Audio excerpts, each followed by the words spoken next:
A pastora não vai poder participar. Oi, gente. Então, hoje é a gravação do. Vai ser sobre esse livro, O Drama das Escrituras. E algumas pessoas não vão poder participar, mas pode ver a gravação, né? Então, acho que. Algumas pessoas já me falaram e não tem problema, pode ouvir a gravação. Então, esse é um livro.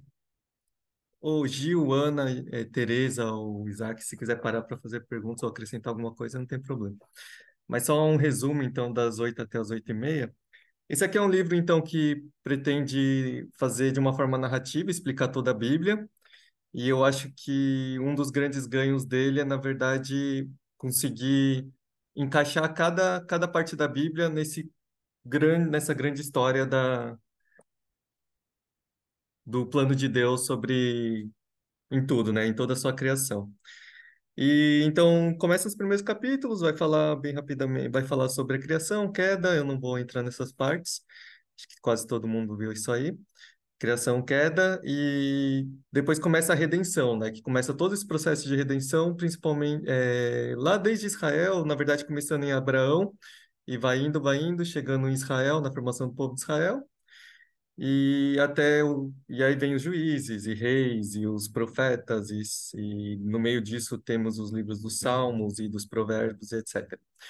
E é interessante saber toda essa construção, porque aí a gente consegue encaixar o que cada livro, qual é o seu papel no meio da grande história de Deus, né?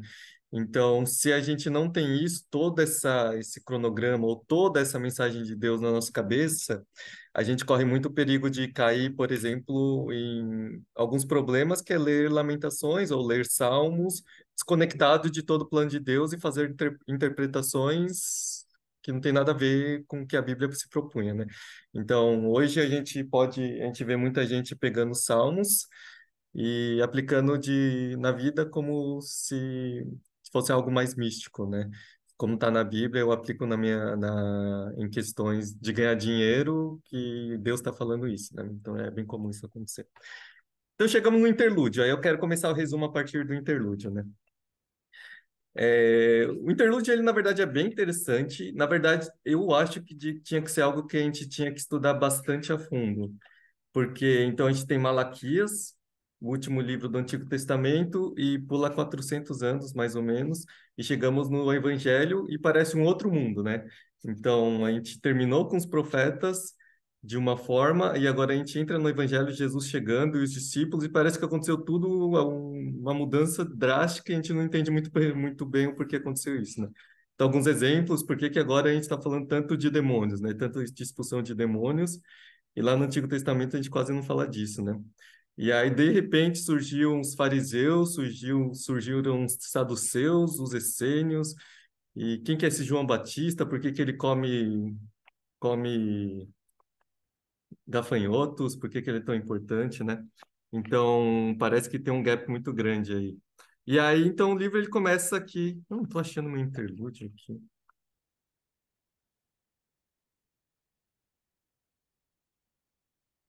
Sei lá, eu perdi. Acho que está aqui. Então, essa parte do interlúdio, ele é uma coisa que eu acho bastante interessante nesse livro é que apesar dele ser assim um resumo, ele traz muito esses caras são muito inteligentes, né? Eles são muito estudados. Eles vão tacando porções de coisas que na verdade são muito na academia é muito estudado e são coisas muito profundas. E eles tacam aqui meio despretensioso assim, mas se a gente estuda um pouco mais, a gente vê que na verdade tem muita base por trás do que eles estão falando, né? Então, eles falam muitas coisas interessantes aqui nesse livro. Então, vai voltando ao interlúdio. Eu queria começar um pouco. A gente estava lá em Malaquias, então, os profetas falando sobre essa questão do pós-exílio. E, e aí, agora, nesse período de 400 anos, o que acontece, né? Então, a gente estava tem alguns reinados aí nesse meio tempo. Talvez o primeiro reinado, o reinado persa, né? Que acontece, tá um pouco misturado com o exílio aí, que acontece então toda a dispersão do povo judeu. Eles são levados por alguns para alguns reinos, Depois são levados pelos babilônios e grande parte lá dos judeus eles estão. Aliás, eles só passam a ser chamados de judeus depois do exílio, né? Antes do exílio são todos israelitas. Pós-exílio, aí que começa a criar o povo judeu, né? A determinação desses chamados de judeus, né? E então agora estão nos babilônios e agora entra o reinado persa, né? Os persas, os sírio-persas, eles conquistam a Babilônia e é durante esse reinado. Uma coisa interessante, só como curiosidade, né? Durante esse reinado, os judeus eles têm bastante contato com a cultura persa, né? E era persa e junto com os persas tinham. Não era só os persas, eu não vou lembrar exatamente quem são, mas junto com essas culturas aí, e zoroastrismo, algumas coisas assim, né? E muito de que eles passam a ter conhecimento dessas questões demoníacas é muito de que eles têm esse relacionamento com essa nova cultura, né? Então, por isso que antes você não vai ouvir falar tanto de demônios, depois, agora no Novo Testamento, parece que Jesus está expulsando todo mundo, né? Então, eles têm esse contato com esse zoroastrismo, não sei exatamente o nome, mas que eles começam a envolver muito mais essa questão, esse mundo espiritual, esses demônios. Então, aí de acordo com isso, eles têm um novo entendimento, mas é um entendimento muito complicado e muito estranho, né? E aí, quando Jesus vem, ele corrige bastante das questões, né? Então, só para aspecto de, assim, só para exemplificar, eles tinham essa questão de expulsão demoníaca, mas era muito estranha, assim, ele era muito místico e até existia isso. Mas quando Jesus vem, ele expulsa esses demônios com autoridade. Então, por isso que eles ficam muito impressionados. Eles falam, quem que é esse que expulsa até com autoridade, né? Porque naquela época até existia, mas era um negócio muito, muito estranho, era muito místico, né? E aí, então, Jesus, ele vem e ele começa a corrigir algumas coisas. É, Isso só para exemplo, né? Agora, há outras possíveis explicações para isso, tá? Mas para essa questão demoníaca, esse surgimento. Mas esse é uma das linhas defendidas, né? Talvez a gente teria que estudar mais para ir mais adiante, mas só para falar que nesse meio tempo, por que que muda tanto? Então, aí durante esse governo persa, eu vou pular um pouco dele, porque a gente não tem muito tempo, e vou entrar no governo nos gregos, né? Porque talvez é a grande mudança aqui. Então, temos Alexandre o Grande, que que aí ele tinha, não sei se vocês lembram, o Gil vai lembrar bastante, mas vou dar uma resumida. Ele vem aqui e ele sai dominando toda aquela região, toda aquela parte, ele faz um império gigante, mas uma das grandes características dele é querer helenizar, né? Ele quer trazer, além da conquista territorial, ele quer trazer essa conquista cultural. Então ele vem e traz toda a cultura grega e que ele achava que era superior e ele quer impor sobre todas as pessoas ali, né? Sobre os dominados. Isso, inclusive, a região dos judeus, né? Toda aquela parte do que os judeus ficavam. E aqui só um parênteses que eu esqueci de falar, não são todos os judeus que retornam depois do exílio, né? Muitos deles, eles obedecem eles entendem que eles têm que ficar não entendem, vai, eles constroem, na verdade, uma nova riqueza nesses outros países que eles foram exilados, e eles não retornam. É uma pequena uma parte da parcela que retorna para Israel, e aí ele enfrentou todos aqueles confrontos que tem com que tem lá no livro de Neemias, etc, né? Então, aí voltando, o Alexandre o Grande ele domina e ele começa a impor a questão cultural grega. E hoje a gente está bem adaptado, né, com essa cultura grega, mas naquela época foi bem complicado para os judeus, né? Especialmente aqueles que eram mais. Acho que tá balançando aqui. Tá balançando um pouco a cabeça. Aí, mas pode, não, pode continuar. Aí era bem complicado para eles, né, para os judeus. E então depois do Alexandre Grande ele morre e divide em quatro grandes reinados, né? Isso inclusive tá profetizado no livro de Daniel, que é bastante interessante, né, onde a gente lê. Mas aí ele separa entre quatro reinados e os dois principais que a gente precisa saber são os Ptolomeus e os. Esqueci o nome do outro. Mas são dois grandes reinados, né? E eu vou dar um resumo bem rápido aqui. Então, o primeiro reinado que domina a região lá, eles são bastante, eles permitem que os judeus continuem com a própria cultura. Então, apesar de Alexandre o Grande querer helenizar bastante, esse o próximo sucessor dele que domina aquela região, ele é bastante permissivo com a cultura judaica, né? Então, eles permitem eles continuarem com a própria fé. Só que logo em seguida entra um outro reinado que vai ser, já vou explicar um pouco mais, mas esse reinado ele é muito mais duro em relação à cultura. E eles obrigam que eles adotem o, a cultura grega, né? Inclusive nas questões religiosas. E aí começa um conflito muito grande, né? Porque muitos dos que eram dos judeus, principalmente os mais velhos e também aqueles que tinham a tradição mais forte, eles não querem ceder a isso. E aí começa uma grande guerra entre eles, bastante conflito, né? Até chegar, passam alguns, como é que fala? Alguns, não eram reis na época, mas, enfim, algumas pessoas que dominavam algumas gerações, até que chega num cara que chama Antíoco IV, né? E aí esse é o cara que ele promove coisas muito agressivas lá, né? Então ele não permite que os judeus eles guardem um sábado, por exemplo, não permite os sacrifícios, né? O sábado, os sacrifícios, e eles exigem que as pessoas, os judeus, eles adotem mais severamente a cultura helenística, né? Grega. E aí ele chega ao ponto de entrar no templo, que era muito, para os judeus, o templo era, assim, era quase era um ídolo, era o suprassumo para eles. Então ele chega, ele entra no templo, ele constrói uma construção no lugar do templo, uma construção para Zeus, e ele oferece um sacrifício para Zeus, que era o sacrifício de um porco, né? E para os judeus, porco era extremamente impuro. E ainda levar um sacrifício de um porco dentro do templo, a Zeus era abominável, né? E essa é apontada como a profecia em Daniel que fala que é o sacrilégio terrível. Então, esse sacrifício dentro do templo é o que o Daniel ele aponta para. Ele estava profetizando, né? E, bom, dava para falar mais sobre isso, só que eu não vou falar. E aí, nessa época, nesse período, ele surge um grupo guerrilheiro que eles se revoltam, que são os macabeus. Então, esses macabeus, eles se isolam e eles começam um contra-ataque, né? Eles fazem muitas coisas, questões de guerrilha, porque o Antíoco era muito mais poderoso, né? Então, eles fazem estratégias de guerrilhas e eles conseguem espantar, eles conseguem espantar esse domínio dos Seleucidas, eu acho que era Seleucidas o nome desse que é o do Antíoco, né?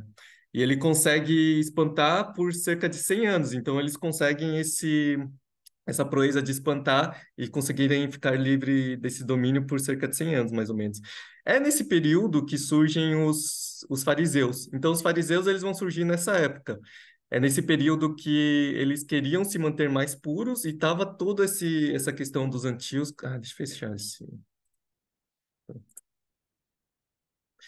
É, é nesse período que surgiam os fariseus, porque eles queriam se manter puros daquele domínio helenístico, né, daquela imposição.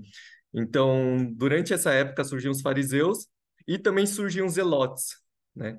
Os zelotes, eu não sei se vocês vão lembrar, mas tinha inclusive um dos seguidores de Jesus era um zelote, né?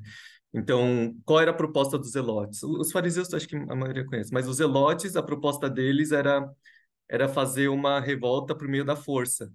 Então, eles acreditavam que por meio das armas e da força eles conseguiriam chegar ao poder, né? Eles conseguiriam, na verdade, não é nem chegar ao poder, livrar o povo judaico, das dominações estrangeiras. E os zelotes, eles se baseiam muito nesses macabeus, tem Jonatas Macabeus e outros macabeus, né? Então, para eles eram os heróis. E então agora eu já falei dos fariseus, falei dos Livro zelotes. também. Oi? Tem um livro dos Macabeus, eu nunca li, mas Então seria deve. interessante. Falam que como para entender historicamente é muito importante isso aí, mas também nunca li. Mas a gente podia ler um dia. Então aí surgiam os zelotes, os fariseus, e aí só que acontece, esses macabeus eles tomam poder, na verdade a família se chama Asmoneus, né? Mas vou se chamar só de macabeus. E aí eles chegam no poder, só que acontece, eles se deturpam muito rápido. Apesar deles dominarem e conseguirem, aliás, eles conseguirem tirar o domínio e conseguirem deixar a independência por cerca de 100 anos, ele, eles bem rápido se corrompem, né? E aí o que acontece? Eles juntam o domínio dos. Eles são os primeiros a juntar o domínio sacerdotal, na verdade, poder sacerdotal, com poder político. Antes essa divisão era muito mais. Era Davi, ele era o rei, né? Mas existia o sacerdote em contraposição, ele não juntava os dois poderes, né? Então, esse é o primeiro grupo que ele junta o poder sacerdotal com o poder político. E isso era um absurdo para a época, né? Então, existiam aqueles que ficaram do lado por serem aqueles os heróis, né? Terem conseguido, parte da população, uma boa parte, né? Estava a favor deles, sempre estavam a favor, justamente por eles terem livrado. Mas existia uma parte mais tradicional ou mais ligado à tradição, que eles ficaram extremamente contra, né?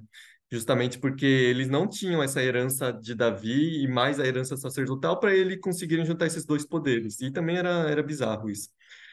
Então eles se corrompem, eles juntam todos esses poderes, e aí, como uma parte ele era contra, então, principalmente os fariseus, eles eram contras, eles criam, começam a dividir em essas partições, né? Que aí já está bem comum no Novo Testamento. E aí os fariseus, eles são contra, e ainda existe um grupo mais, é, mais radical ainda que fica contra, que são os essênios, que a gente acredita que João Batista faz parte, né? Que é um grupo que eles falam, meu, isso daqui não tem jeito, já era, não tem como consertar isso aqui, e eu vou me isolar. Então, eles decidem se isolar, e aí uma das comunidades, talvez vocês tenham ouvido falar o nome, é a comunidade Qumran. E aí eles se isolam e eles falam, é impossível ser puro naquele contexto ali, e eu vou fazer nas minhas própria pureza e vou me afastar. São os essênios, né?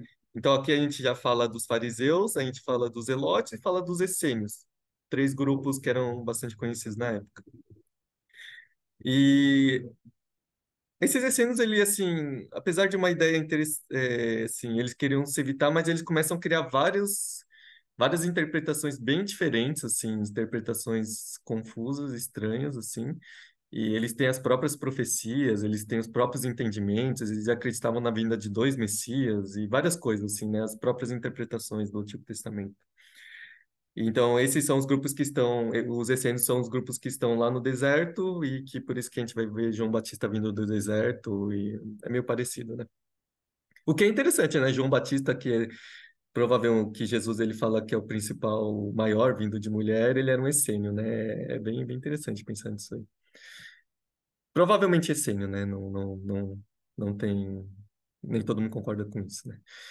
E aí existe um quarto grupo que são os saduceus, que é essa elite sacerdotal que está no poder e ela é criada principalmente depois, assim... Ah, os saduceus eu já vou explicar, só deixa eu voltar na linha histórica, né? Então, eles dominam o poder aqui, os macabeus, os moneus, né? Só que aí mais para frente tem todo esse conflito e mais para frente ele vem o domínio romano, né? E aí vamos pular para a parte dos romanos, os romanos dominam. Eles conquistam aquela região, já tá com o Império Gigante, né? E aí, nesse período, ele entra. Vou pular já para Herodes também. E aí tem o Herodes. Herodes, ele é um edomita, se eu não estou falando besteira, é um edomita, então ele não é judeu. E ele, então, já por ser edomita, uma boa parte da população, os fariseus, uma boa parte da população mais tradicional já não aceita o domínio dele, né? Ele no poder. Mas ele é muito inteligente. Herodes, na verdade, ele é um cara muito sagaz, né? Ele é muito conhecido, ele foi muito conhecido pelas construções. Então, ele fazia muitas construções e ele investiu bastante nessa parte de infraestrutura. Era uma forma dele conseguir apoio, né? Uma das construções mais importantes dele foi o templo. Então, a reconstrução do templo em deixar grandioso. Na época de Herodes, ele reconstruiu, ele deixou ele muito grande. Boa parte do que a gente lê naquela época dos evangelhos foi Herodes que reconstruiu e deixou ele bem grande. Então, ele, ao mesmo tempo que tinha essa questão tradicional que era contra ele, existia uma parte da população que via ele com bons olhos justamente por ele investir muito em infraestrutura. Mas ele era tirano, etc., né? Mas ele tentava conquistar dessa forma. E é nesse período que ele tentou manter o poder dele, além dessas construções, é manter a classe sacerdotal sob o comando dele, né? Então, algumas questões que ele fez é indicar pessoas para a classe sacerdotal que era do que estava a favor dele. Então, só dar algum exemplo, ele destituiu, não é que destituiu, colocou no sacerdócio pessoas que antes eram mais camponesas. Se eu não me engano, era isso, mas pessoas que não tinham na linhagem sacerdotal, e quando ele coloca lá para ser sacerdotes, essas pessoas estão ligadas a Herodes, né, porque foi ele que colocou, e ligados tanto em agradecimento quanto em poder. E aí, então, Herodes ele consegue manter sob controle essa classe sacerdotal, né? E aí, essa classe sacerdotal é o que tem muito poder, porque ele está debaixo, tá junto com Herodes, né? E são os saduceus, ou eles chamam de saduceus, e, e os sacerdotes, o sumo sacerdote, etc. São todos esses daqui que têm muito poder. Então, quando a gente está lendo, na verdade, o Novo Testamento, a gente ouve muito sobre os fariseus, mas é porque boa parte do ministério de Jesus é fora de Jerusalém, é na Galileia. E na Galileia é onde estão os fariseus, porque os fariseus não estão lá em Jerusalém, né? A maior parte deles. Porque quem manda em Jerusalém, quem tem o poder do sacerdócio, na verdade, são os saduceus. Então a gente ouve muito falar dos fariseus, mas é porque boa parte do ministério de Jesus é fora de Jerusalém. Quando ele entra em Jerusalém, aí a gente começa muito mais a ouvir falar dos fariseus ou desculpa, dos saduceus e desses sacerdotes, dos sumos sacerdotes, etc. E são de fato eles que crucificam Jesus e colocam e matam Jesus, né? Eles que comovem a multidão, e etc. E promovem isso aí. Apesar de os fariseus terem a relevância, o poder mesmo estava debaixo dos saduceus, né? E então falamos todo sobre essa parte do interlúdio, e aí a gente chega aqui um pouco do contexto de Jesus. Eu estou falando mais até que o livro, um pouco mais, porque para a gente entender, na verdade, essa parte do Novo Testamento, precisa saber isso aí, né? E aí, quando entra na parte no período de Jesus, são alguns poderes, são esses poderes que a gente precisa entender para entender bem o Evangelho, né? Mas outra questão que a gente precisa também entender é a parte das expectativas messiânicas. Essas expectativas messiânicas elas surgem mais perto, na verdade, do século I antes de Cristo. Então, esse fervor pelo messianismo, etc., ele surge, é mais recente. E não é todo mundo que tem essa expectativa de um Messias, né? Por exemplo, a população mais simples, ela não tinha tanto essas expectativas. Os saduceus, eles não tinham essas expectativas porque, na verdade, eles já estavam no poder e eles nem queriam saber falar de Messias, né? Ele não queria nada, não queria que mudasse nada. Então, existem alguns grupos que têm um pouco mais de esperança desse messianismo, que os essênios, por exemplo, do João Batista, só que era um pouco diferente, eles esperavam dois messias, por exemplo. Os fariseus, alguns outros tinham essas expectativas, né? Mas o povão, assim, não eram todos que tinham. Acho que a boa parte não tinha, na verdade. Então, quando Jesus vem, ele é o ele vem, e aí alguns vão entender que ele é o Messias, né? Mas uma boa parte não entende. E quando Jesus vem, e ele vem promovendo todos aqueles milagres,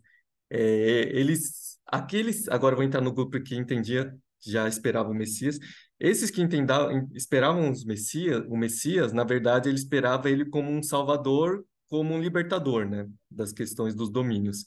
E aí, quando Jesus vem e ele começa a fazer vários milagres e coisas até que só Deus poderia fazer, isso para eles é ao mesmo tempo muito confuso, como ao mesmo tempo eles ficam ainda mais animados, né? Então, não é apenas o Messias que vai libertar a gente, como o cara é um cara poderoso, poderosíssimo, né?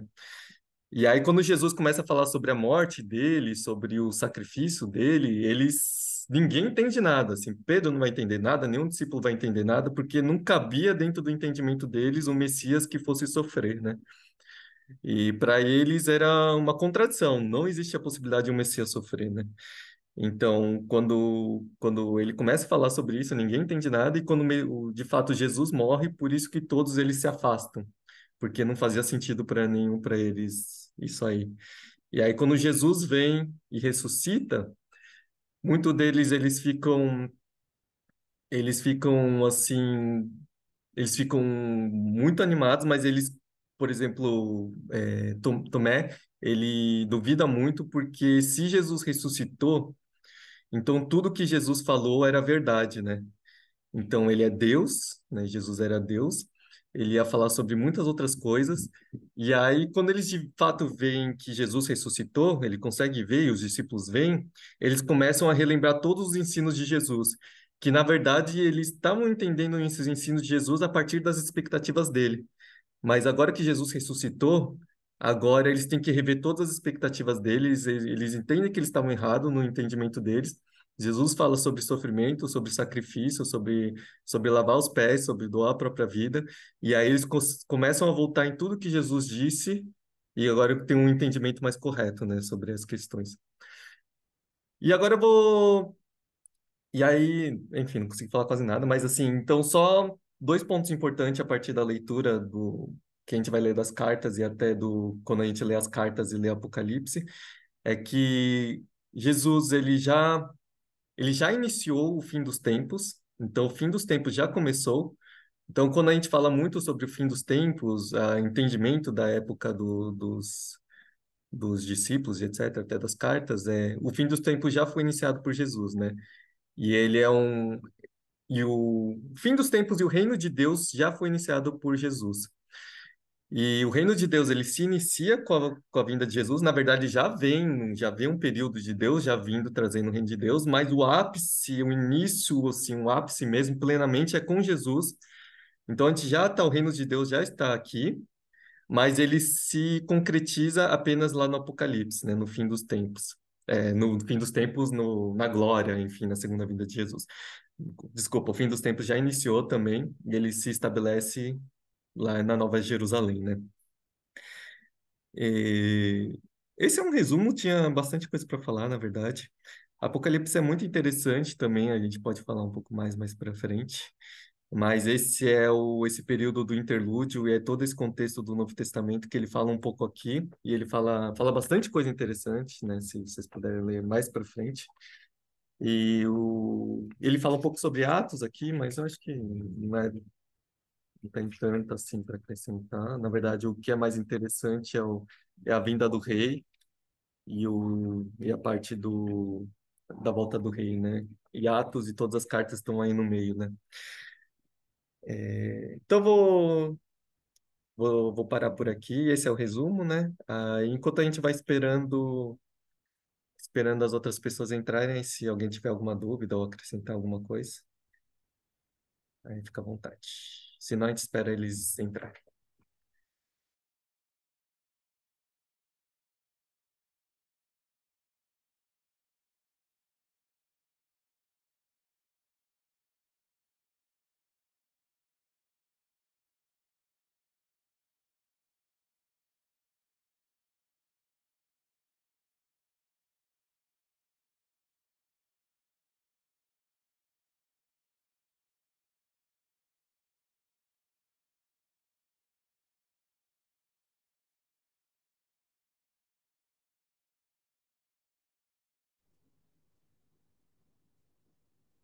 Tem umas curiosidades, né?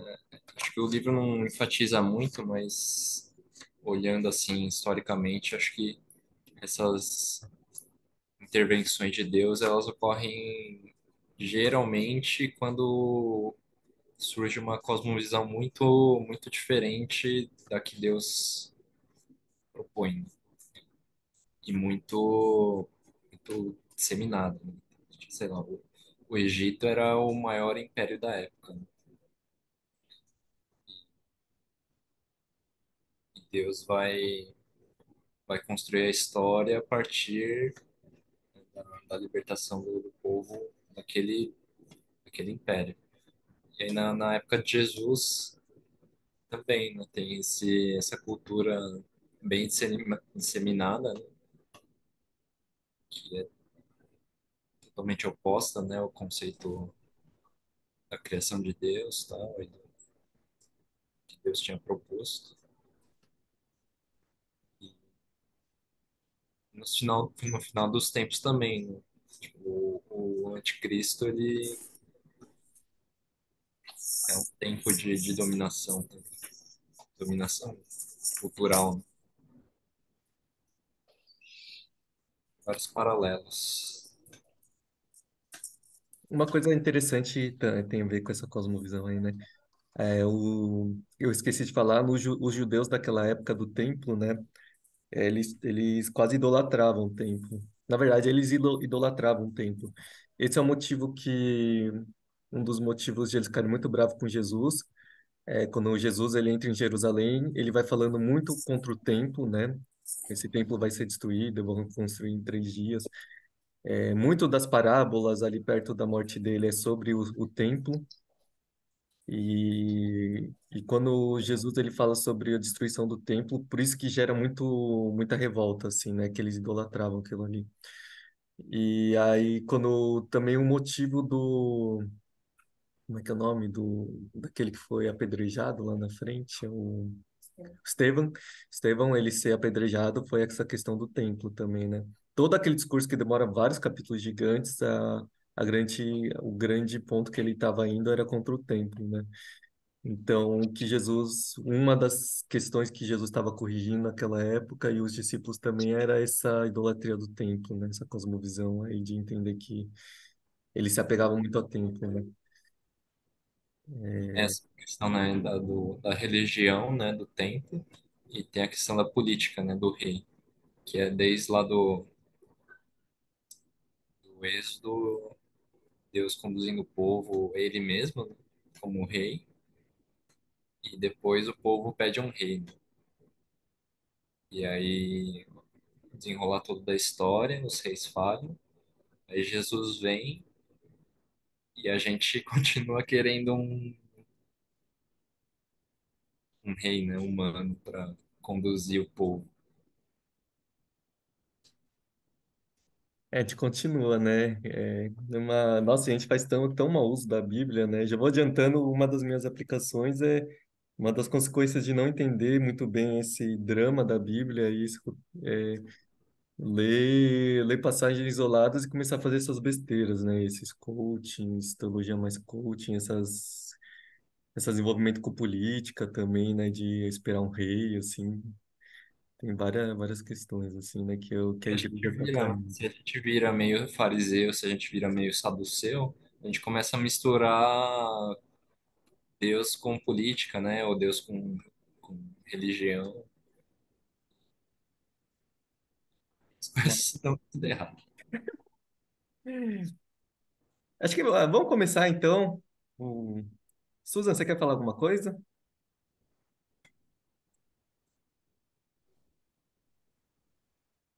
Hoje eu vou mais ouvir o que vocês têm para dizer. Mas só para falar um pouco do templo, eu não sei se eu peguei certo, mas eu acho que uma das grandes coisas que a gente esquece do templo é o versículo e o verbo do tabernáculo, né, que Jesus fala, né, quando ele fala tabernaculou, né, habitou entre nós, ele tabernaculou. E a primeira manifestação do templo, quando é, Deus enche a glória. A gente esquece que o templo foi substituído pela arca, porque a arca ela some num período. Então, o judeu que tinha a arca como a coisa mais importante, Davi, todo mundo, a arca era o símbolo da presença de Deus, é substituído pelo templo e a arca some depois da Babilônia. Então, é só para a gente não ficar criticando a idolatria ao templo, porque é o que identifica o povo. Eu acho que o que é ruim é a excessividade do culto a qualquer coisa. É só isso. Não sei se. Só dar um contraponto. Não, realmente o templo ele era muito importante, ele tinha bastante relevância, né? É só, eu acho que quando Jesus vem e fala que vai substituir o templo, aí eles não conseguem aceitar isso ainda. E, então, vou começar com uma oração. Ah, não, a Karen, você pode orar para a gente começar?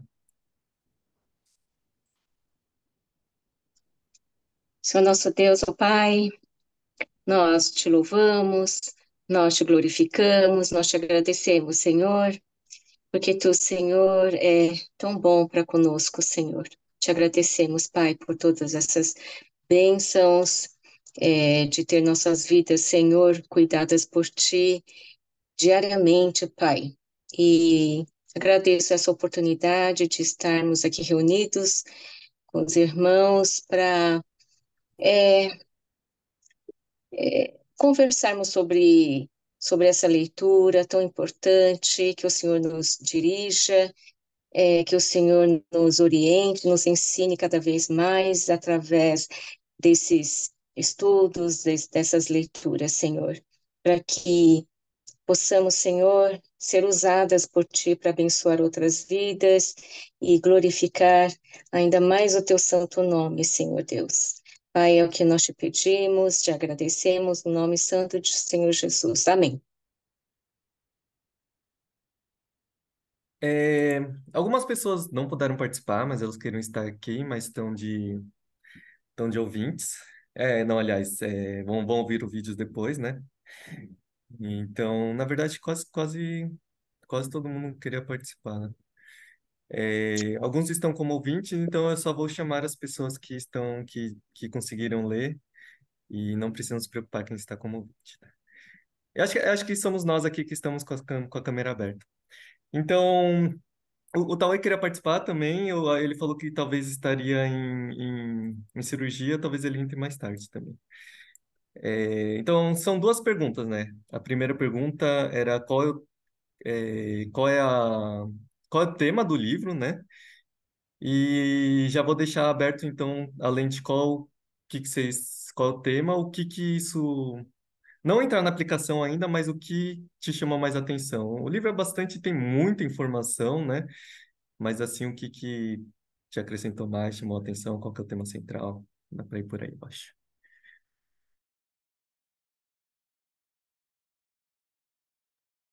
Vou falar logo, antes que todo mundo fale tudo, eu não tenho o que falar.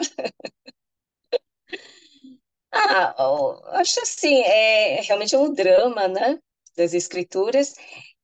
Para mim é um resumão da Bíblia, é, e um panorama, né, vamos assim dizer, da história da Bíblia.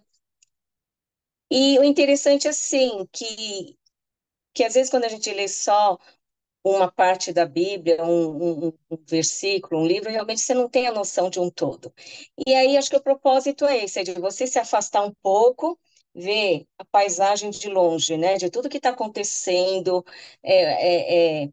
decorrer todo da história da Bíblia. Então, eu acho que é isso, essa importância dessa, desse livro, né, escrito assim para você ter aquela ideia geral da história da Bíblia, essa narrativa. Eu acho que é isso. Alguma parte te marcou mais? Hum, ah, não, acho que todas. Eu gosto de todas. Nenhuma assim, especial. Eu acho que todas são relevantes. Não sei. Beleza. Não, tá ótimo. Valeu, Karen. Eu vou falar também rápido para ninguém roubar o que eu esse livro eu li pela primeira vez no seminário e eu acho que foi revolucionador para mim, porque quando eu cresci na igreja, assim, como eu cresci na igreja, eu tinha muitas ideias de histórias separadas e era muito difícil costurar todas elas em um lugar só, né? Então, sei lá, eu lembrava de Abraão, eu sabia que tinha Moisés, eu sabia que tinha os profetas, mas eu não entendia muito a história por trás. Então, acho que esse livro me ajudou muito a ter esse panorama na cabeça, sabe? Então, hoje, quando alguém fala de reis, agora eu sei que reis veio depois do período de juízes. Daí, se eu vou pensar em Abraão, eu falo, Abraão, eu sei que ele foi o primeiro personagem grande da história de Israel, né? Então, para mim foi muito bom me situar na história da Bíblia, assim. Eu acho que o que mais me marca é a maneira como ele escreve, de como o povo de Israel, que foi um povo criado para ser exclusivo de Deus, ele olha muito ao redor, sim, e meio que ele sempre tira Deus da jogada, né? Então, desde que ele fala assim, o livro fala, né, que Deus tirou eles do Egito, mas aí ele cria lá o bezerro de ouro e fala assim, não, na verdade foi o bezerro de ouro que tirou a gente. Ele entra no período de juízes, ele passa por um ciclo assim muito grande assim, né, de tentar copiar as coisas ao redor, daí depois eles se ferrarem muito e depois Deus libertar, para no final chegar assim, não, a gente quer ter um rei igual os outros reinos ao nosso redor, porque eu acho que é isso que vai deixar a gente forte, assim, né? Então essa parte de ver o coração do homem assim, acho que sempre me marcou bastante. Eu gosto bastante. Peraí, já falo pra mim. É, eu Quem gostei. vai falar? Ó. Quem está falando? Ah, Ah, eu tô com o Isaac também. ah, Aí. É pra ele não fechar o microfone já. tá. Você não ia complementar rapidinho. Pode falar. Eu gostei. Um que eu achei bom que veio depois do livro anterior, que a gente não participou da discussão, mas eu acho que quando você desconstrói alguma coisa, é legal você dar uma, tipo, a resposta é essa daqui, sabe? E a resposta foi um resumo da Bíblia, assim, não foi muita coisa inventada, sabe? Então eu achei isso legal. Eu achei que é um material legal para dar estudo, tipo, evangelístico, porque ninguém vai conseguir ler a Bíblia inteira assim quando tá conhecendo, né? Então eu achei um bom começo. Acho que não substitui, mas dá um gostinho, assim, né? E a parte que eu mais gostei foi do interlúdio, porque eu nunca tinha parado para pensar que, tipo assim, o termo fariseus, saduceus, tipo, da onde aparece, né? Eu sei que é o contexto do Novo Testamento, mas o que que aconteceu aí? Eu achei bem legal. Gostei. Eu vou complementar rapidinho a minha ideia aqui. O que eu achei muito interessante desse livro é isso, ele conta uma história que tudo faz sentido, né? Uma coisa atrás da outra, esse, essa narrativa dele, assim, de contar uma história completa. Então faz todo sentido. É que nem a Larissa falou, eu também senti isso, que seria um ótimo livro se você quiser dar para alguém, né? Ao invés de você dar uma Bíblia logo de cara, você pode ler nesse livro e a pessoa vai sentir, dá para ele ter uma noção da história da Bíblia, né? Eu achei isso bem, bem legal. É isso.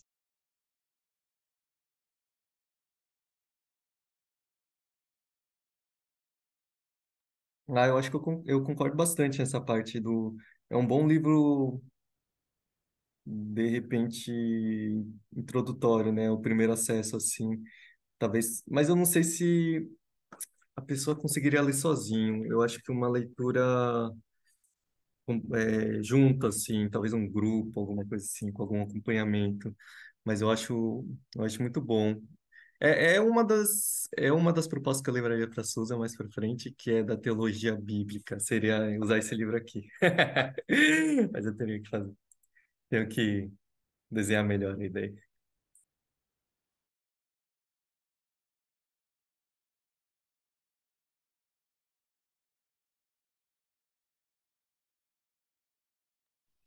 O Rhoda, eu nunca não sou contra a teologia bíblica, a narrativa. Na verdade, quando a gente fez o panorama bíblico no ano passado, durante a pandemia, acho que foi muito positivo. As pessoas, no fundo, nós fizemos um mini drama das escrituras, de uma maneira, claro que foi meio truncado, teve partes que a gente fez, mas nós conseguimos traçar, tinha os fatores históricos, etc., né? E aí que eu tenho medo, quando eu já discuti isso particularmente com você, do meu medo da teologia bíblica, de que, de novo, não deixa de ser um livro de historinha para criança, em vez de ser criança para adulto. E aí fica só história. mas a gente não pega uma teologia um pouco, às vezes, mais profunda diante disso. Então, era só meu medo, tá bom? Então, tem que colocar isso muito bem. Quer já emendar aí o que você achou, Susan, do livro? Bom, eu acho que é,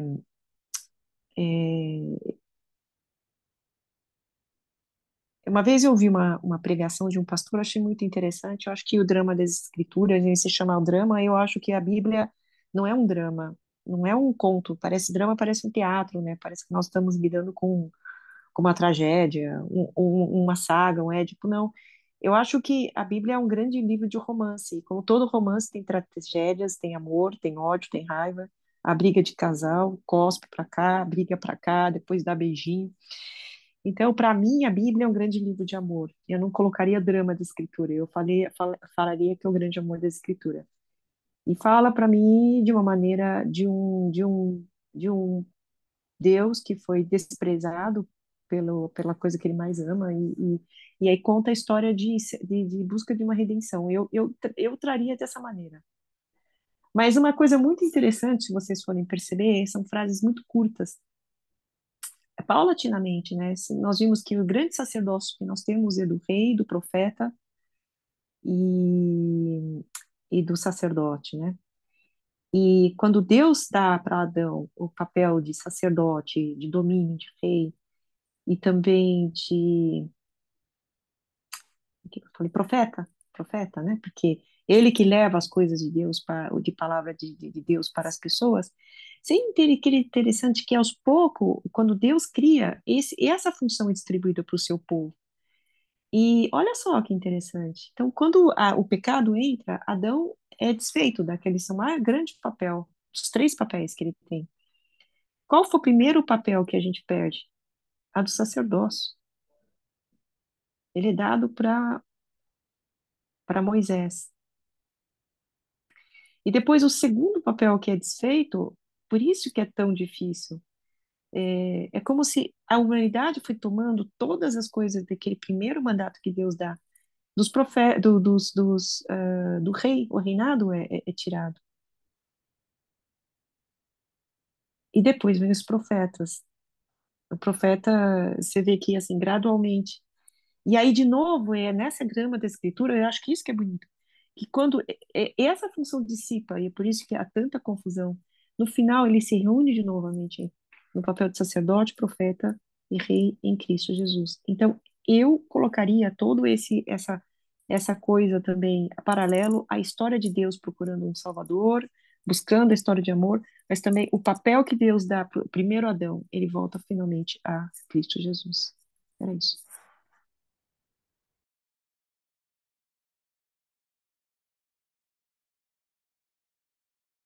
Falta você, Gil. Bom, sinceramente, eu parei de ler esse livro faz mais de um mês, então fiquei esse último mês preparando a aula, né, de cosmovisão. Mas acho que, em termos gerais, assim, não teve nada que me marcou profundamente. Acho que é esse panorama mesmo. Mas eu acho importante, pelo menos para os professores, né, terem essa noção panorâmica, né, da narrativa, porque mesmo quando a gente vai ensinar as histórias, a gente precisa ter o pano de fundo, né? Se nem a gente tem o pano de fundo, acho que fica muito pobre, né, o nosso ensino. E, e pensando assim, as coisas que nem eu falei um pouco de ler livro, né? Quantos livros a gente vai precisar ler para chegar na verdade, né? Mas, às vezes nem a Bíblia a gente consegue ler, enfim.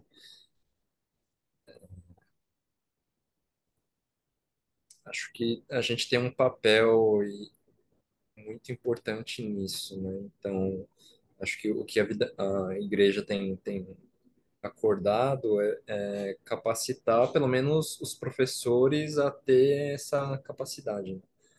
Porque antes talvez tinha poucos professores com essa visão, né?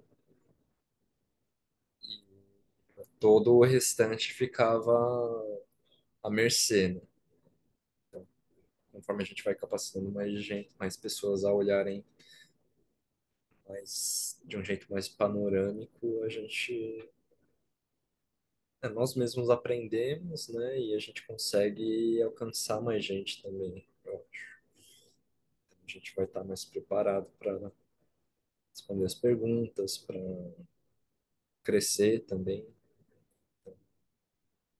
Acho que é isso, é um livro importante, mas enfatizando o que vocês falaram, não é muito fácil para quem, sei lá, nem a Bíblia leu, assim.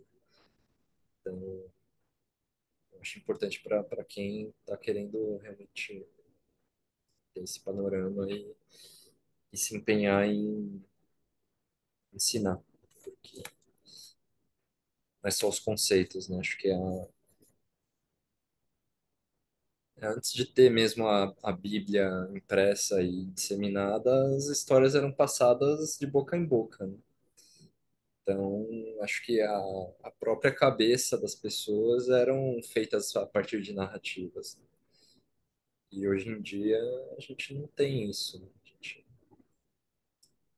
perdeu a contação de histórias, perdeu o pano de fundo do porquê que a gente está aqui, né? Quem somos nós, enfim. Isso tudo é por meio de histórias, né? Não tem muito outro jeito, né? Porque Jesus falava em parábolas, né? Porque era o jeito que o pessoal entendia. Não tem como você falar de teologia sistemática para o povo. Então, nas migalhinhas, nas histórias que a gente vai passando os nossos valores, né?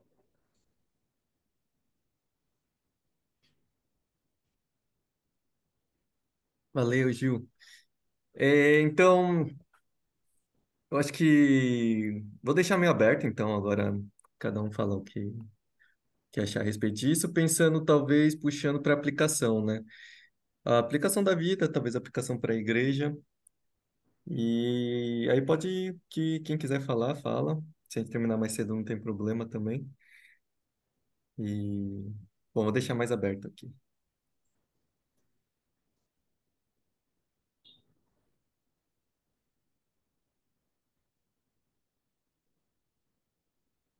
Ó, eu tenho uma dúvida para Susan.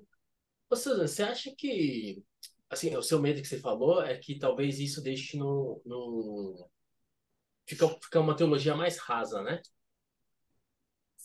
Ou não sei se foi com essas palavras, com essa Não, intenção. de forma alguma, não tem nada errado na teologia. Uma teologia narrativa conta o fato, mas a gente não pode viver apenas de contar história. Eu acho que uma história sempre tem que ter uma moral dentro dela.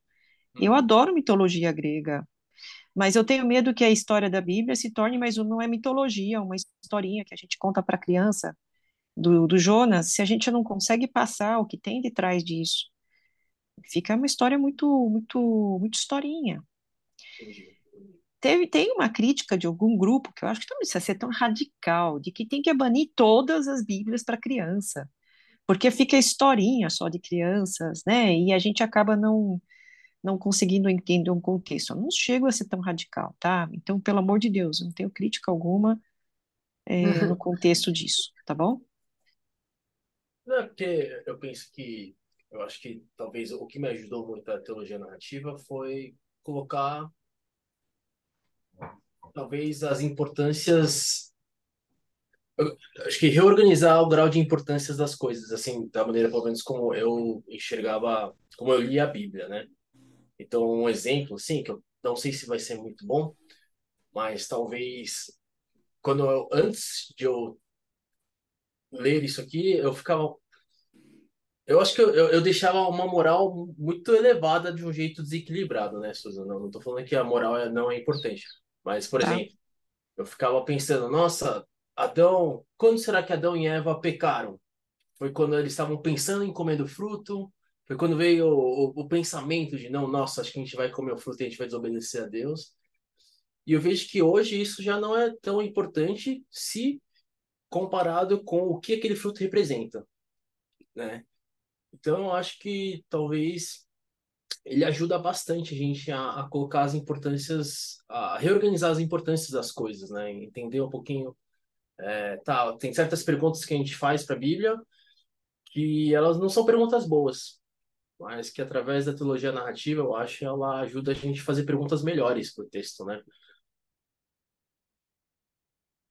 Para um pastor que é de uma congregação de jovens ou de mais pessoas novas, eu acho que a narrativa é uma forma muito interessante.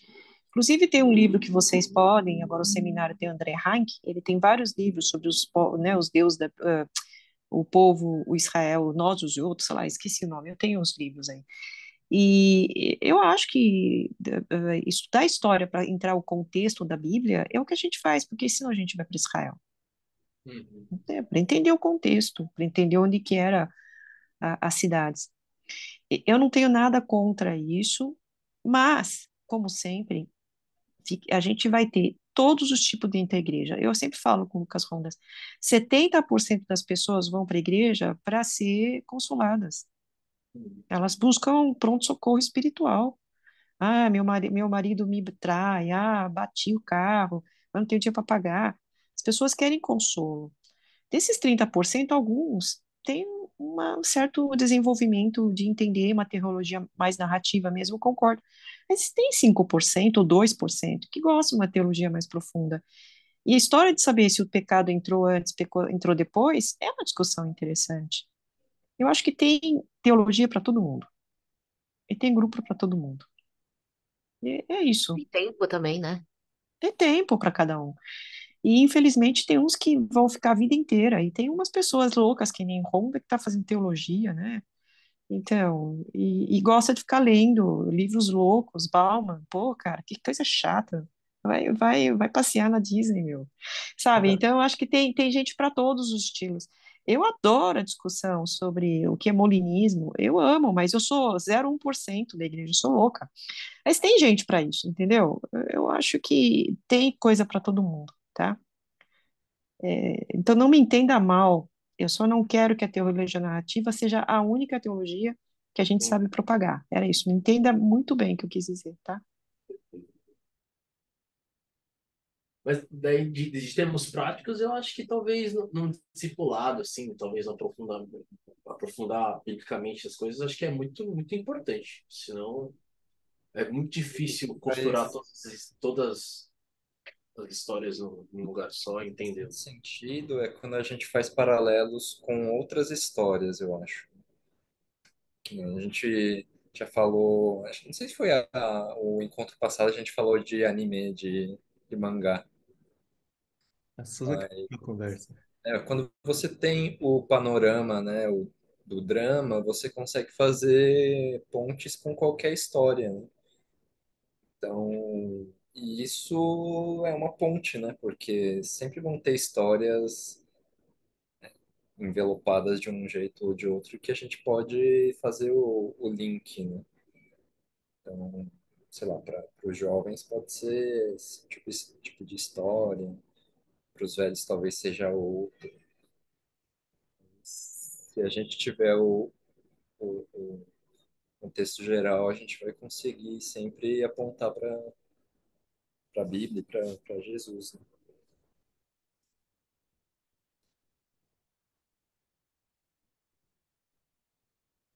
Eu acho que tem uma coisa também que é de onde, sabe, tipos de adoração? Uma vez eu vi um livro que era vários tipos de adoração. Do jeito que você é, de- adora a Deus e tinha vários tipos, tipo louvor, é, corporal. E acho que existem pessoas que encontram Não, todo mundo encontra Deus na Bíblia, mas o estudo aprofundado, o estudo mais cognitivo disso, te aponta para adorar a Deus. E tem pessoas que não, que são mais, sei lá, dançar, né? Sei lá, outra coisa. Então, eu acho que tem que ter espaço, sim, né, para todo mundo. Eu acho que é importante ter uns grupos, assim, mais aprofundados, meio que apontando para Deus, não pela parte cognitiva em si, mas porque eu acho que é importante mesmo, né? Ah, isso é Mas muito uma bom. pergunta. Desculpa. Eu vou fazer porque, como pastor, eu realmente tenho essa dúvida. Se tem essas pessoas que. Esse é um caminho, assim, do aprofundamento teológico é para todos? Pelo menos, assim, todos têm que caminhar até um certo passo, ou vocês acham que não? Ou que realmente é muito confuso? Para o pastor, assim, é difícil saber se fica na autoajuda, se vai para esse mais passo para entender. Então, eu queria saber de vocês, o que que vocês pensam sobre isso.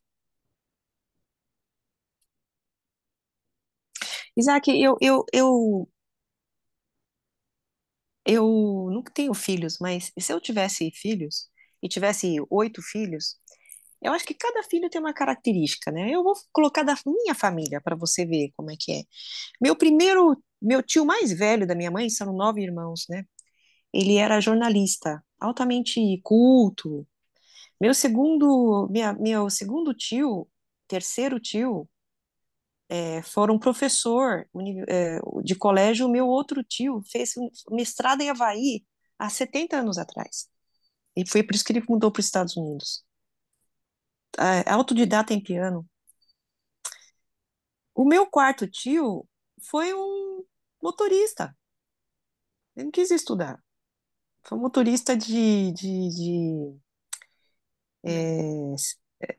de trem, sei lá, de ônibus, sei lá, trabalhava numa companhia. E o meu quinto tio foi sucesso. Se tivesse T-pop, ele era T-pop na época. Ele foi uma confusão, tinha namorada, amante, era uma confusão a vida dele. Tá, e a minha segunda tia foi enfermeira padrão numa época há 70 anos atrás, que as mulheres não estudavam, entendeu? O que eu quero dizer, se eu fosse pai, cada filho, eu amaria do mesmo jeito e cada um tem uma forma de viver. E eu não sei que assim, eu acho que é característica de cada um. E genuinamente era a família Shen, sabe? San, né? Não o Xien da minha parte, do meu pai. Se eu fosse dizer o que o papel do pastor é descobrir o talento, o dom e a personalidade de uma pessoa, eu acho que eu aconselharia a fazer isso. Porque existem tiazinhas que oram, que eu tenho inveja do joelho delas. Eu acho elas superiores à minha cognição, porque eu aprendi a ser cognição, porque eu aprendi a ser catedrática, professora.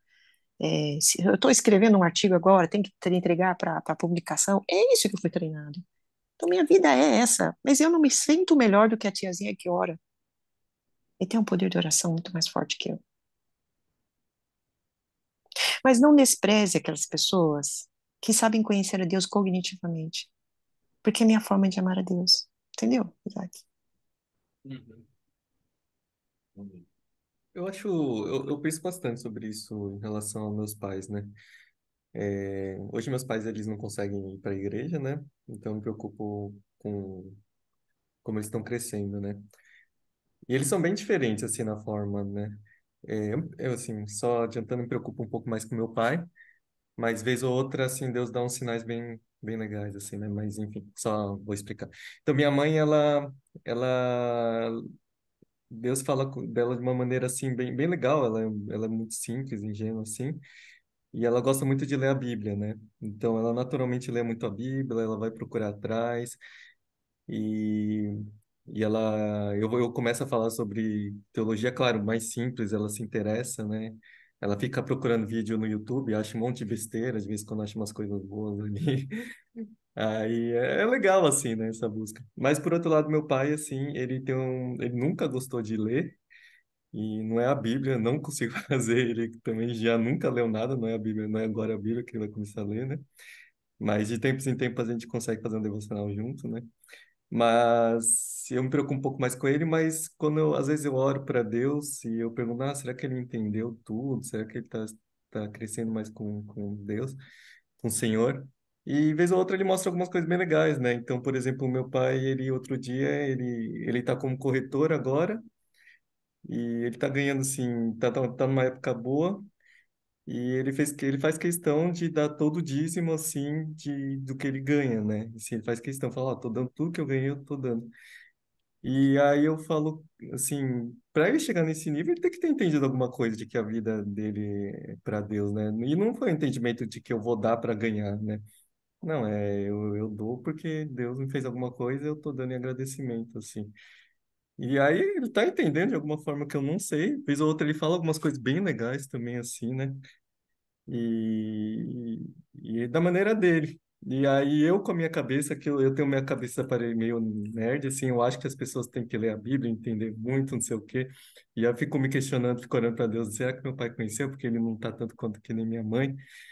E assim, às vezes Deus me dá uns sinais bem interessantes, bem legais, assim, que ele tá conhecendo de alguma forma que eu nem sei como, assim, né? Então, eu não sei, acho que eu gostei muito que a Lari falou, que a Susan fala também, ela falou outra vez comigo, que as pessoas têm que conhecer a Deus das maneiras delas, na igreja a gente tem que fornecer formas, né? E em questão, talvez assim, de estudo, talvez tenha a opção para quem quer estudar mais, fazer umas trilhas que eles entram, mesmo esse grupo de livro, né? Se desenvolver mais. E... Mas eu ainda vou puxar um pouquinho, eu acho que as pessoas têm que entender um pouquinho mais da parte teológica, um pouco mais, vai pelo menos, sei lá. E eu vou insistir isso. Talvez um dia eu deixe um pouco de lado, Tô mas... dentro, você vai conseguir a sua exegética, mas se o pessoal não sabe nem teologia básica 1 e 2, vou fazer exegética. Mas eu acho que sim, cada um de uma forma. Mas essa é uma pergunta boa que o Isaac fez, assim, acho que a gente não entrou tanto. E quem que é a questão mais de autoajuda, né? Será que a gente só oferece isso, tá bom? Tá, sei lá, também não sei. Olha, Lucas, eu antes, eu achava que é, a gente estaria sendo muito ralo fazendo autoajuda. Mas quantas pessoas não vêm por causa de uma autoajuda e acabam descobrindo Deus maior atrás dessa autoajuda? Quem sou eu para julgar, sabe? É, a gente tem que oferecer. Se a pessoa fala, pelo amor de Deus, meu filho está drogado, ora por mim, vem, fala uma palavra de conforto, né? A gente tem que dar. Se Deus vai usar aquele autoajuda para que seja um pregador daqui a pouco, Deus vai usar. Quantas vezes a gente não ouve testemunho disso? Então, eu acho que, de novo, sendo muito reformada e calvinista novamente, a gente tem que semear de todo jeito, tá? Eu particularmente acho isso. Eu acho lindo que 70% das, sei lá, minha estimativa, eu tô falando minha casuística que eu observo das pessoas. E se 70% vai continuar querendo buscar autoajuda e palavra de conforto e etc., a gente tem que dar. E vamos dar bem. Pelo menos eu acho isso. Mas acho que, não sei, né? Nesse papel do pastor, não sei se seria papel da pregação ou da teologia sanar isso. Mas, pelo menos pegando o gancho do testemunho da Irlânia na sexta-feira, a gente devia ter gravado para compartilhar. Mas acho que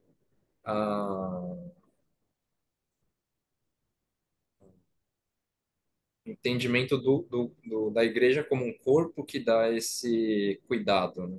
Não necessariamente o púlpito, né? Precisa ser um palco para pessoa encontrar algum consolo, né? Acho que a gente se ajudando como igreja, a gente consegue sanar muito dessas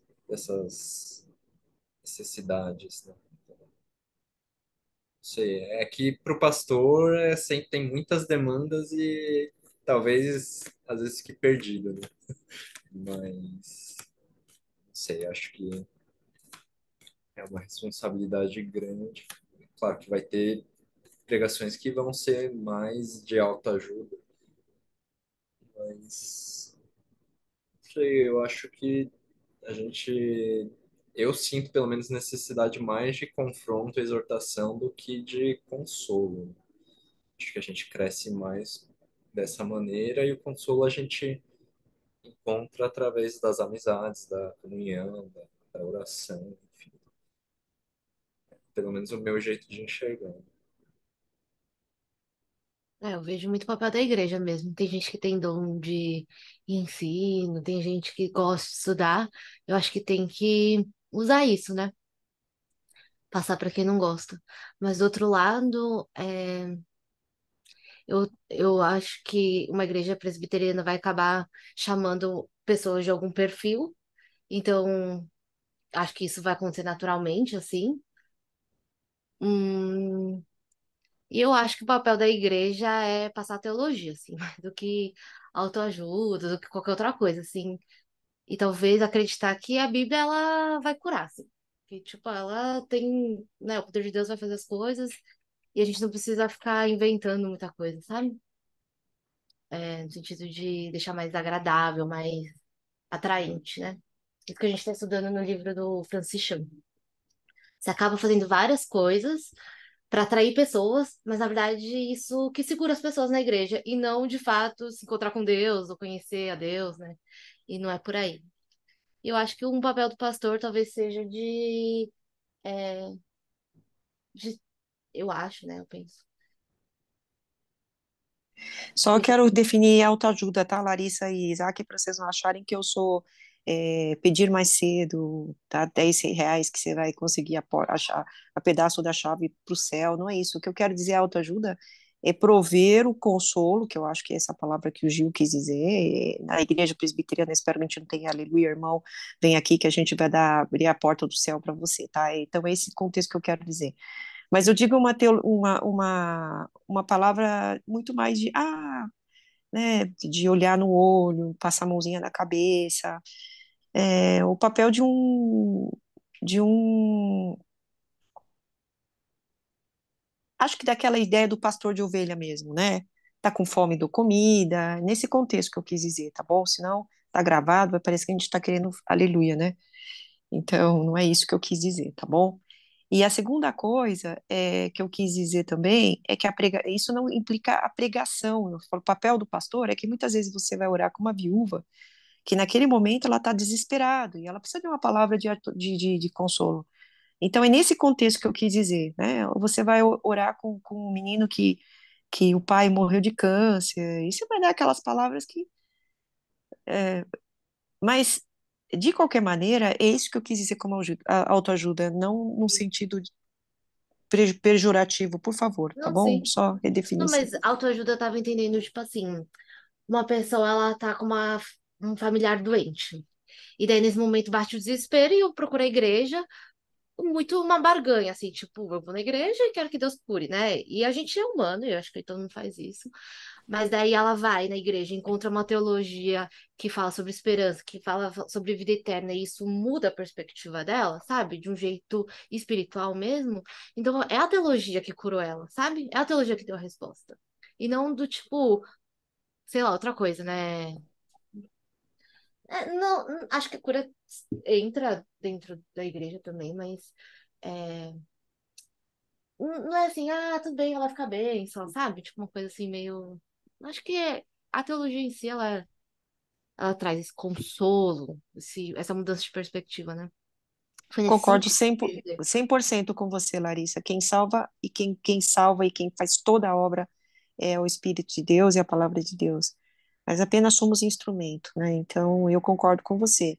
Se a pregação for muito rala, você ofende aquelas pessoas que vieram para buscar um crescimento espiritual. Então, se o filho está com fome e ele tem 10 anos, você não pode ficar dando leitinho, né? Você também não pode dar pão para uma criança que está com 3 meses de vida. Então, a pregação para o pastor é muito difícil, ela tem que pregar a palavra, e seja o que Deus quiser para o Espírito Santo trabalhar. Espírito Santo faz em cada um o que tem que fazer.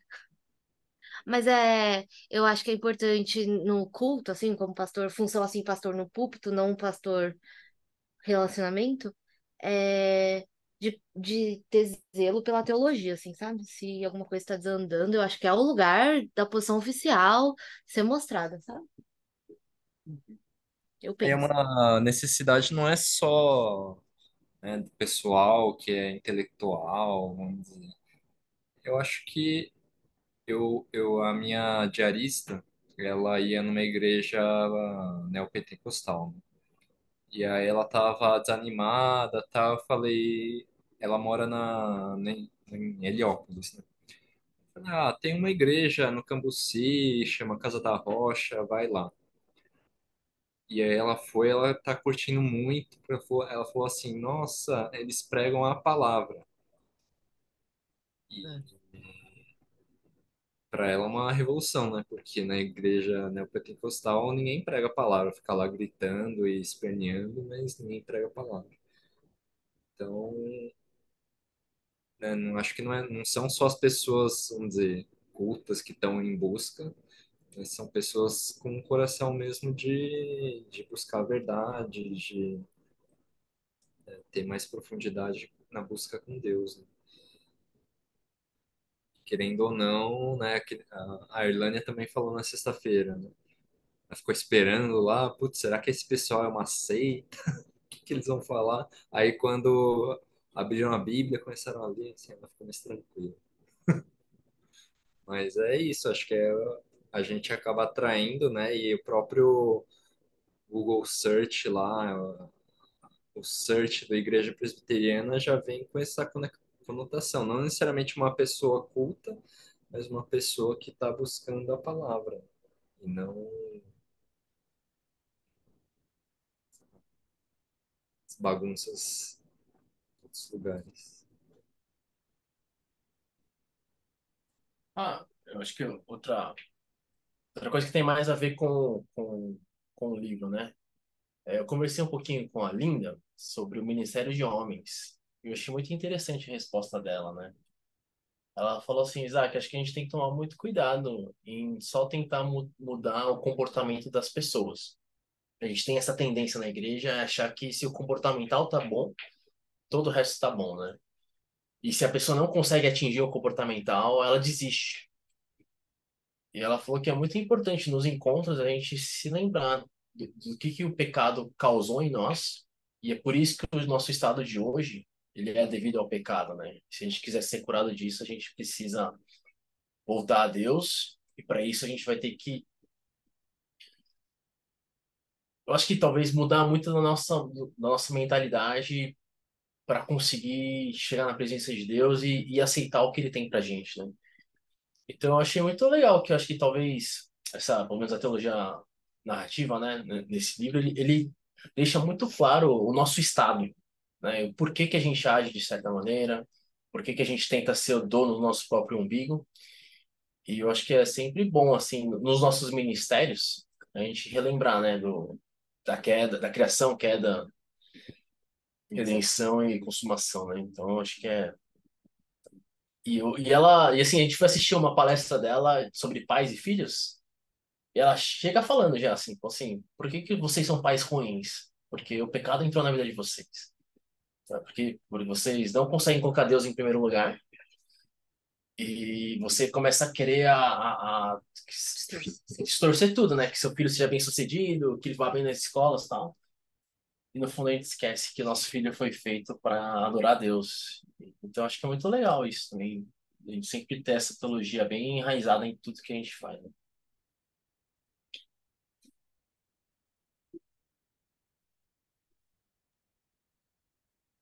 Bom, como está faltando pouco tempo, o que que acho de prático que a gente tem esse livro ensina e o papel na igreja?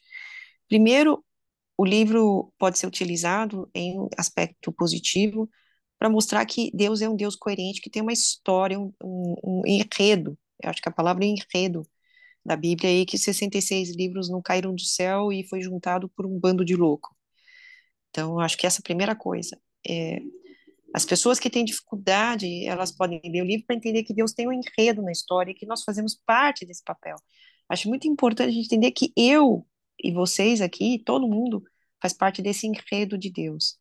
Eu acho que essa aplicabilidade desse livro. E a segunda coisa, pela discussão de hoje, isso não é o livro, mas acho que a gente aprendeu aqui, é que existe o papel de cada forma de você chegar a Deus. Pode ser pela narrativa, pode ser pela sistemática. Eu acho que temos vários modos de chegar a Deus e ninguém é melhor que o outro. E de qualquer maneira, o nosso conhecimento se soma, porque você sabe mais louvor, outro sabe mais teologia básica e outro sabe grego. Eu acho que isto é a segunda coisa que a gente aprende na diversidade da Bíblia. E a terceira coisa que eu acho que é mais importante, que o Gil falou, é que é um livro que equipa as pessoas que querem conhecer para ter um panorama sobre Deus. Então, eu acho que isso é muito importante. Acho que todo mundo que quer servir tem que entender o panorama, o enredo da Bíblia. Esses são os três pontos que eu cito. Eu acho que de maneira prática, é, colocar em algum momento para. Eu penso nas bases da fé, pode ser outro momento, ou pode ser até opcional, para quem quiser saber esse panorama, tentar entender esse enredo. E depois de passar, uma coisa que eu acho muito legal, eu gosto, eu já falo muito com a Suzy, eu gosto mais dessa bíblica, narrativa, e a Susan gosta mais dessa parte sistemática, né? E eu concordo, eu acredito que os dois acrescentam de maneiras diferentes, né? Apesar de eu pensar um pouquinho diferente em algumas questões, mas eu acho que daria para abordar as duas formas nas bases da fé, acho que faz sentido. Ou em algum outro momento, não sei. Uma aplicabilidade talvez um pouquinho mais ousada seria tentar, não sei nem se tem a ver com teologia narrativa, mas assim, algo que eu pensei recentemente ter um grupo de pessoas que querem fazer devocional. A gente faz nas células, né? E eu acho que tem funcionado muito bem, tem sido muito legal. E em que uma pessoa propõe trechos para serem lidos e explica uma explicação básica. Eu acho que já foi feito, tem um grupo que está fazendo também como é que é, mano? Não é, esqueci o nome. Acho que a Karen se participou, né? Enfim, eu esqueci o nome. Algumas outras pessoas fizeram isso aí, mas eu acho que poderia ser um negócio da igreja mesmo. Então, propõe um trecho, uma explicação, as pessoas conseguem colocar pergunta e conseguem responder de forma rápida lá, né? E de forma que a leitura bíblica passa a ser um negócio mais comunitário do que eu consegui individualmente, né? Eu acho que eu tentei muitos anos forçar pessoas a serem individualmente capazes de ler a palavra, mas dá um mês não conseguem mais, né? E eu tenho visto que a leitura comunitária tem sido muito mais eficiente, assim, as pessoas se animam, as pessoas tiram dúvidas, elas veem que as pessoas têm dúvidas, e tem sido bastante legal. Então, essa era talvez uma aplicação um pouco mais, não sei se é usada, mas eu acho que seria até mais eficaz do que só a teologia narrativa. Ainda que eu goste muito da teologia narrativa. Também do Ministério Infantil, né? Eu perguntei para algumas mães que os filhos tinham mais dúvidas, né? E por enquanto só a Lili me respondeu, mas as dúvidas que o Kevin colocou foram muito de teologia sistemática. Como que a Bíblia surgiu, por que que são esses livros. Deixa eu pegar aqui as dúvidas. Esqueci. Eu acho que esse panorama entra muito numa etapa meio evangelismo mesmo ainda. E talvez entrar, sei lá, na transição entre MI e adolescentes, fora do evangelismo. E talvez eu gostei da base da festa um pouco mais tema específico, assim, sabe? Do tipo, é isso daqui. Eu acho que seria É, bom para os adolescentes ser assim. tem que ter uma transição, porque, por exemplo, a gente joga as crianças de uma teologia narrativa, né, totalmente narrativa, e joga eles no culto, enfim, sem os conceitos mais básicos, mais firmados, né? Então, foi uma das razões que a gente fez um currículo, né, para ter um norte de que conceitos são mais importantes a cada idade. E e ter essa transição, né? Eu até falei para Rondinha, para a gente ano que vem já vai ter, acho que três ou quatro, dois ou três, duas, três crianças que vão sair do Ministério Infantil. Então tem que ter essa transição. E acho que não só do Ministério Infantil, né? Mas acho que de cada idade a gente precisa pensar mais o que faz as transições, né? Eu acho que para base da fé não é um passo já para frente, assim, sabe? Do que o livro. Não sei se seria muito proveitoso. O livro ser anterior à base das fé, à base da fé. Isso. É. Bases da Acho fé. que sim. Acho que sim, mesmo em termos de, tipo, talvez o Bases vinha antes do Batista. Qual que é o nome do Batista? Profissão de fé? Que Não, quando vai se tornar membro. Profissão de batismo é fé. uma opção de fé, depende. Então, Talvez, sabe, sedimentado, tipo, é isso mesmo, deixar bem claro. Mas isso já é um pouco mais avançado do que entender a visão geral, assim, sabe? Não sei Eu se é gosto da avançado a ideia palavra. desse livro ser anterior à base da fé. Te dá uma base para você entender ainda mais a base da fé. Seria legal. eu acho que se for anterior ou posterior, não faz muita diferença, mas acho que tem que ter os dois. Eu acho que se os dois passarem por isso aí, acho que ajuda muito. É, tipo, eu vejo esse livro assim, muito num contexto, você começa a fazer um evangelismo com alguém, uma coisa mais estruturada, assim, tipo, vamos ler um evangelho. E daí começa a aparecer um monte de dúvidas, do tipo, quem são os fariseus? Por que é o povo de Israel? E daí esse livro vem para ajudar, entendeu? Do tipo, mais ou menos isso daqui. Então é muito mastigando ainda. Acho que foram boas ideias, né? Já são quase 9h30. Eu quero sempre terminar 9h30 aqui para a gente não faltar nos próximos. Susan, se você quisesse finalizar depois ou quiser alguém falar alguma última coisa final. Mas então, tá gravando, eu vou terminar de gravar. Só reforçando algumas coisas. Não tem problema em algum mês não conseguir ler algum dos livros por questões pessoais. Não tem problema. Só tentem participar, então, como ouvinte ou ouvir o vídeo depois. E não tentei ficar também tentando recuperar as leituras perdidas, porque aí vai embolar tudo e vai acabar desistindo. Então a gente vai começar um livro novo. O livro vai ser até o capítulo 3, são mais ou menos, eu não, eu tinha visto, mas eu acho que eram 80 páginas, vai ser menor a carga de leitura.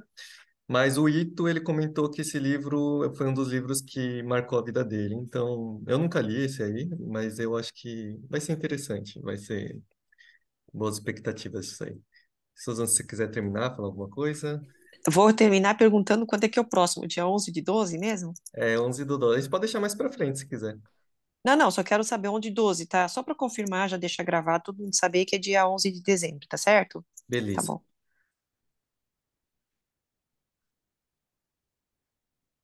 Acho que, como sempre, castigo do pastor é terminar orando, né? Temos, então. Pai querido, a gente quer agradecer por mais esse momento e agradecer, Pai, porque achei muito bonito que o Ronda falou, né, da leitura comunitária da Bíblia. E eu acho que esse pensar comunitário, Pai, de ser igreja, também é muito precioso. A gente pede para que o Senhor continue a conduzir os nossos passos, que o Senhor continue a nos dar discernimento e sabedoria, Pai, em como deixar o corpo mais saudável, Pai. Então, desde já agradeço pela vida de cada um aqui, de todos os professores de escola dominical, dos ouvintes, de todo mundo, Pai.